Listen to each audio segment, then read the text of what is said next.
दोस्तों नमस्कार। इस समय सुप्रीम कोर्ट में वक्फ कानून को लेकर बहस चल रही है। मुद्दा यह है कि भारत सरकार ने जो वक्फ अमेंडमेंट कानून बनाया है, क्या यह देश के संविधान के खिलाफ है? क्या इसमें जो प्रावधान किए गए हैं वो राष्ट्रहित में नहीं है? क्या इसमें जो प्रावधान है वो मुस्लिम समुदाय के खिलाफ है? क्या सरकार वक्फ की प्रॉपर्टी को हड़पना चाहती है? सरकार वक्फ के मैनेजमेंट में दखलंदाजी क्यों करना चाहती है? ऐसे बहुत सारे सवाल हैं जिन पे इस समय बहस चल रही है।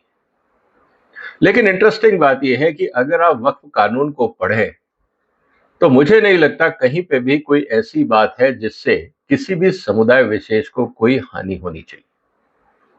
लेकिन जब बहस की बात आती है तो बाल का खाल निकाला जाता है। आज हम इसी बात की चर्चा करेंगे कि जो वक्फ कानून को लेकर बहस चल रही है उसमें जो प्रतिपक्ष की तरफ से आरोप या प्रत्यारोप लगाए जा रहे हैं उनका आधार क्या है। एक पूरी वक्फ के ऊपर मैंने सीरीज बनाई है, उसमें करीब 12-13 वीडियोस हैं, डिटेल में आप पढ़ सकते हैं। जितने विवाद इस समय उठे हैं उन सब के जवाब उसमें हैं। लेकिन एक इंटरेस्टिंग एंगल जो उठा है इस पूरे विवाद में, उसकी चर्चा मैं आज आपसे करूंगा। और वो ये है कि जो विरोधी पक्ष है उनके एक सीनियर एडवोकेट, जाने माने एडवोकेट ने एक बात उठाई और ये कहा कि देखिए, आपने किसान कानूनों को सस्पेंड कर दिया था, उसी तर्ज पे वक्फ कानून को भी सस्पेंड कर दिया जाए, स्टे कर दिया जाए। ये कि बड़ा इंटरेस्टिंग एंगल है। आज हम इसकी विस्तार से चर्चा करेंगे कि ये जो एंगल दिया जा रहा है और जो किसानों के कानून सरकार ने बनाए थे किसानों की भलाई के लिए, हालांकि उसको काला कानून कहकर हर तरह पे उस पर शोर मचाया गया, लेकिन आज तक सभी विरोधियों से मैं पूछ रहा हूं कि एक लाइन तो बता दो जो किसान विरोधी है। आज 4 साल हो गए इस बात को, लेकिन किसी को आज तक एक लाइन वो समझ में नहीं आई जो किसान विरोधी है। लेकिन उसको मैं वक्त के साथ जोड़ के क्यों देख रहा हूं, इसको एक अलग एंगल से देखना चाहिए। इस वीडियो को पूरा देखिएगा। पहला मुद्दा ये कि साहब, आपने इसमें जो वक्फ का ट्रिब्यूनल है उसको खत्म करके आपने कह दिया अपील अब होगी हाई कोर्ट में। आपने जो पूरा एक लेजिस्लेटिव सिस्टम था उसको खत्म कर दिया। आर्ग्यूमेंट ये दिया जा रहा है। किसान कानूनों के बीच में जब ये बात आ रही थी तब इन्हीं वकीलों ने सुप्रीम कोर्ट में ये कहा था कि आपने किसानों को कानून के हिसाब से सुप्रीम कोर्ट या हाई कोर्ट जाने से क्यों रोक दिया। आपने ये क्यों कह दिया कि मजिस्ट्रेट या कलेक्टर ही डिसीजन लेगी। आपको किसी को न्याय के लिए रोकना नहीं चाहिए, ये आर्ग्यूमेंट दिया गया था। उस समय सरकार ने कहा था देखिए, अमाउंट छोटी होती है, किसान छोटा है, अगर वो कोर्ट कचहरी के चक्कर काटेगा तो जिंदगी भर उसको न्याय नहीं मिलेगा, उसको पैसे नहीं मिलेंगे। तो जो लोकल एडमिनिस्ट्रेशन है वो एज ए आर्बिट्रेटर काम करेगा, किसान की शिकायत पे वो मामला दर्ज करेगा अपने लेवल पे और कंसर्न व्यापारी या पार्टी को बुलाएगा और पूछेगा भाई आप किसान के पैसे क्यों नहीं दे रहे हो, और अगर कोई संतोषजनक जवाब नहीं मिलता है तो उसके पैसे दिलवाए जाएंगे।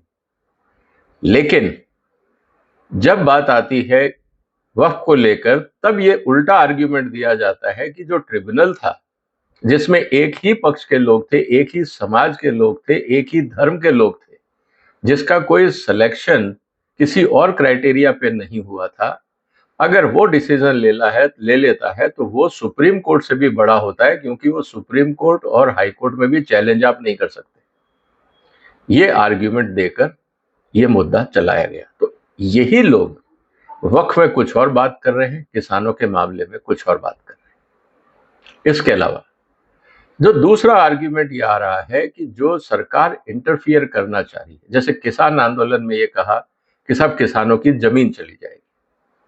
अब सवाल इस बात का है कि किसान कानून जो बने थे, तीनों कानूनों में साफ साफ लिखा हुआ था किसान की जमीन को लेकर कोई समझौता नहीं होगा, ना तो वो एग्रीमेंट का हिस्सा होगी, ना किसी डिस्प्यूट का हिस्सा होगी, ना किसी पेमेंट का हिस्सा होगी। किसान की जमीन को कोई टच नहीं करेगा, ये उन कानूनों में साफ साफ लिखा हुआ था। लेकिन सुप्रीम कोर्ट ने कहा कि देखिए, दो इंपॉर्टेंट मुद्दे हैं। एक तो एमएसपी को लेकर कि सरकार एमएसपी से छेड़खानी कर रही है, और दूसरा ये कहा जाना कि साहब किसान की जमीन चली जाएगी। हकीकत यह है दोस्तों, ये दोनों ही मुद्दे उन कानूनों में नहीं थे। साफ लिखा हुआ था किसान की जमीन को टच नहीं किया जाएगा, और एमएसपी की तो बात हो ही नहीं रही थी, क्योंकि मुद्दा किसी और बात के लिए था, कानून किसी और बात के लिए बना था। सवाल इस बात का है कि फिर सुप्रीम कोर्ट ने स्टे क्यों किया? क्या वो परंपरा सही थी? क्या सुप्रीम कोर्ट द्वारा वो जो तरीका अपनाया गया था संसद द्वारा पारित कानूनों को स्टे करने का, और बगैर किसी आर्ग्यूमेंट और तथ्यों को जाने, सिर्फ इसलिए कि लोग सड़कों पे थे, लॉ एंड ऑर्डर का इशू था, किसानों को सड़कें खाली ना करने का आदेश देके, जबकि किसान हित में जो कानून थे उनको स्टे करना, क्या आदरणीय सुप्रीम कोर्ट का यह निर्णय लॉजिकल था, तर्कसंगत था, किसानों के हित में था, देश के हित में था? इस पे एक जरूरी चर्चा होनी चाहिए। इसमें कोई कंटेम्प्ट ऑफ कोर्ट का मुद्दा नहीं है, ये फैक्चुअल स्टेटस है। हम किसी की शालीनता पे सवाल नहीं उठा रहे, हम किसी की कॉम्पिटेंसी पे सवाल नहीं उठा रहे, हम उन तथ्यों पे सवाल उठा रहे हैं जिनके आधार पे निर्णय लिया गया था। पहली बात, यही बात आज वक्फ में आ रही है कि वक्फ बाय यूजर को लेकर डेफिनेशन की जा रही है, जबकि पिछले 100 साल के कानून में ये साफ साफ लिखा है कि कोई भी अगर वक्फ प्रॉपर्टी होगी तो वो रजिस्टर्ड होनी चाहिए, नहीं तो कैसे पता लगेगा कि ये प्रॉपर्टी वक्फ के नाम पे दी गई है? रजिस्ट्री इसलिए जरूरी थी क्योंकि जिसने भी वक्फ करी उसका परिवार आके दोबारा उस पर मालिकाना हक क्लेम कर सकता है। उस तरह के पारिवारिक विवाद, सामाजिक विवाद, मोहल्ले के विवादों को रोकने के लिए जरूरी था कि प्रॉपर्टी को रजिस्टर किया जाए, नहीं तो मालिकाना हक आप कैसे तय करेंगे? इसलिए आज जब 2025 में अमेंडमेंट आता है तो वही आर्ग्यूमेंट जो 100 साल वाला पुराना आर्ग्यूमेंट है, उसको लेकर यह बहस की जाती है कि साहब वक्फ बाय यूजर होना चाहिए, रजिस्ट्रेशन का लॉजिक क्यों है? कहने का मतलब यह है कि जो परंपरा चली आ रही है उसमें जो गलत काम हुए हैं उसको जस्टिफाई करने के लिए कानून को एक बार फिर तोड़ मरोड़ के पेश करने की कोशिश की जा रही है। तो सवाल इस बात का है कि जो चीजें लॉजिकल हैं उसको अपने स्वार्थ के लिए, अपने वेस्टेड इंटरेस्ट के लिए सुप्रीम कोर्ट के सामने तोड़ मरोड़ के क्यों पेश किया जाता है? इसका मतलब यह है कि एक बहुत पुरानी कहावत है कि if you can not convince you should confuse the other side. क्या इस समय जो विरोधी पक्ष है वो सुप्रीम कोर्ट को कंफ्यूज करने में लगा हुआ है? क्या इस बात को लेकर वो आगे बढ़ रहे हैं कि किसी तरह से सुप्रीम कोर्ट हम कंफ्यूज कर दें और ये जो अमेंडमेंट है इसको नलीफाई कर दिया जाए, इसको स्टे कर दिया जाए? क्या देश में कोई भी सुधार अगर स्वार्थी तत्वों के अगेंस्ट जाता है तो क्या वो सुप्रीम कोर्ट को गुमराह करके, देश को हाईजैक करके, लॉ एंड ऑर्डर की स्थिति क्रिएट करके, संसद की मर्यादा को भंग करके आप सड़कों पे न्याय की उम्मीद करेंगे? क्या ऐसे इस डेमोक्रेसी का जस्टिफिकेशन होगा? सवाल गंभीर है। इसीलिए इस मुद्दे को मेरे को आपके सामने इसलिए उठाना पड़ा दोस्तों कि सुप्रीम कोर्ट को किसान कानूनों के समय में भी गुमराह किया गया था कि जमीन चली जाएगी, जबकि उस समय किसी ने ये नहीं पूछा था कि हम इस पूरी बात को तय करें कि सच्चाई क्या है। किसी ने जानने का प्रयास नहीं किया, लेकिन स्टे कर दिया गया।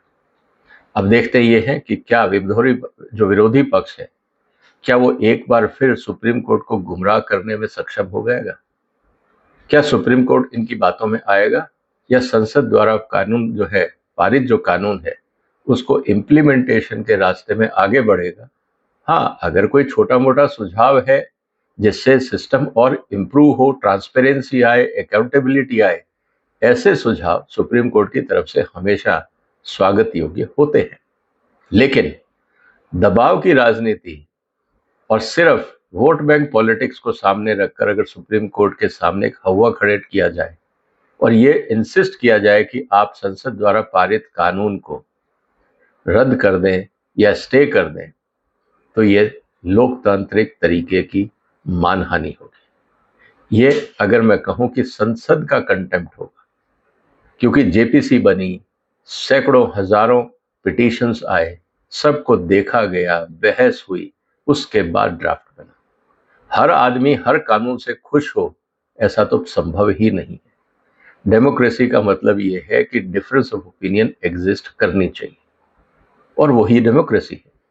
तो इसका मतलब यह है कि अब देखना यह है कि सुप्रीम कोर्ट क्या किसान कानूनों की तर्ज पर इस कानून को स्टे करेगा, या तथ्यों के आधार पे जो आर्ग्यूमेंट्स हैं उनको ध्यान में रखते हुए एक जो सुदृढ़, जिसको आप कह सकते हैं एनफोर्समेंट सिस्टम है, जो ट्रांसपेरेंट हो, ऑब्जेक्टिव हो, उसको पुश करेगा।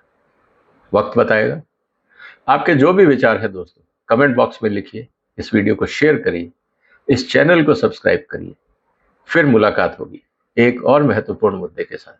तब तक अपना ध्यान रखिएगा। फिलहाल वंदे मातरम।